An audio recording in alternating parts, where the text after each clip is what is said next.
ایک دفعہ کا ذکر ہے کہ ایک بادشاہ کے باغ میں ایک خوبصورت درخت تھا جس پر سنہری سیب لگتے تھے، لیکن ہر رات ایک سیب غائب ہو جاتا۔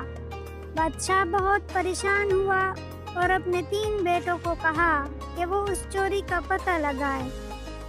پہلی رات بڑا بیٹا پہرا دینے گیا لیکن نیند سے مغلوب ہو گیا۔ دوسری رات دوسرا بیٹا گیا مگر وہ بھی سو گیا۔ تیسری رات سب سے چھوٹا بیٹا گیا اور جاگتا رہا۔ آدھی رات کو اس نے دیکھا کہ ایک سنہری پرندہ آیا اور درخت سے سیب توڑنے لگا۔ شہزادے نے تیر کمان سے اسے نشانہ بنایا لیکن پرندہ اڑ گیا اور اس کے پر کا ایک حصہ نیچے گرا۔ صبح کو شہزادے نے وہ پر بادشاہ کو دکھایا۔ بادشاہ نے حکم دیا کہ اس سنہری پرندے کو پکڑ کر لایا جائے۔ تینوں بھائی تلاش کے لیے نکلے۔ راستے میں انہیں ایک جنگل ملا جہاں ایک لومڑی نے سب سے چھوٹے بھائی کو نصیحت کی کہ اگر وہ کامیاب ہونا چاہتا ہے تو اس کے مشورے پر عمل کرے۔ لومڑی نے شہزادے کو ایک محل کی طرف رہنمائی کی جہاں سنہری پرندہ قید تھا۔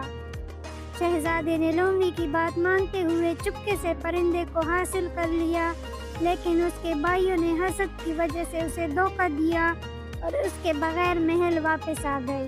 چھوٹے شہزادے نے ہمت نہیں ہاری۔ وہ لومڑی کی مدد سے نہ صرف سنہری پرندے بلکہ ایک سنہری گھوڑے اور ایک خوبصورت شہزادی کو بھی حاصل کر کے لایا۔ آخرکار بادشاہ نے چھوٹے شہزادے کی بہادری کو سراہا اور اپنی سلطنت کا وارث بنا دیا۔ یہ کہانی ہمیں سکھاتی ہے کہ محنت، ایمانداری اور صبر ہمیشہ کامیابی کی کنجی ہے۔ ایک دفعہ کا ذکر ہے کہ ایک خوبصورت اور پرامن گاؤں گلزار پور تھا جہاں لوگ سکون اور خوشی کے ساتھ زندگی بسر کرتے تھے۔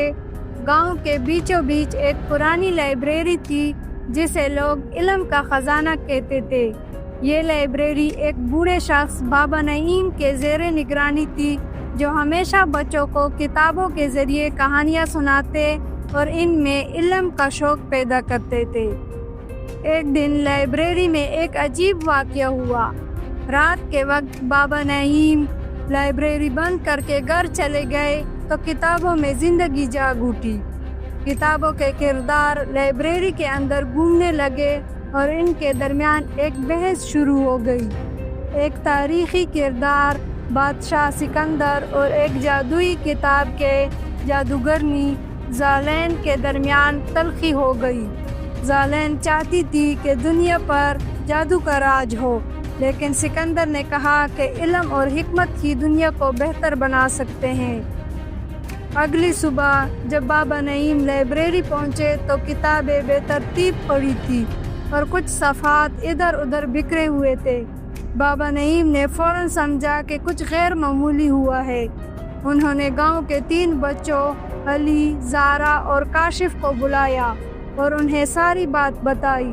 یہ بچے نہ صرف بہادر تھے بلکہ تجسس سے بھرے ہوئے تھے۔ بچوں نے فیصلہ کیا کہ وہ رات کے وقت لائبریری میں چھپ کر دیکھیں گے کہ آخر کیا ہو رہا ہے۔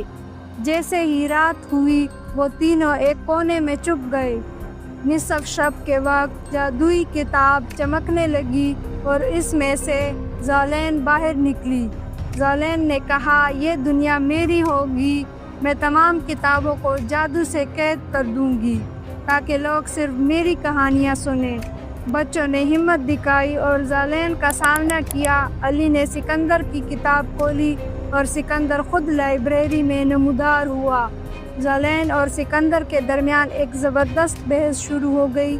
بچوں نے ذالین کو قائل کرنے کی کوشش کی کہ جادو سے زیادہ طاقتور چیز علم ہے، کیونکہ یہ لوگوں کی زندگی بدل سکتا ہے۔ بچوں کی عقل مندی اور سکندر کی دلیلوں کے آگے ذالین کو ہار ماننا پڑی۔ اس نے وعدہ کیا کہ وہ جادو کو اچھے کاموں کے لیے استعمال کرے گی اور کتابوں کی دنیا میں واپس چلی گئی۔ علی، زارا اور کاشف گاؤں کے ہیرو بن گئے اور بابا نعیم نے ان کی بہادری پر انہیں انعام دیا۔ گاؤں کے لوگ لائبریری میں اور بھی زیادہ دلچسپی لینے لگے اور علم کا خزانہ واقعی ایک زندہ خزانہ بن گیا۔ اور یوں گلزار پور میں ہمیشہ امن اور خوشی کا راج رہا۔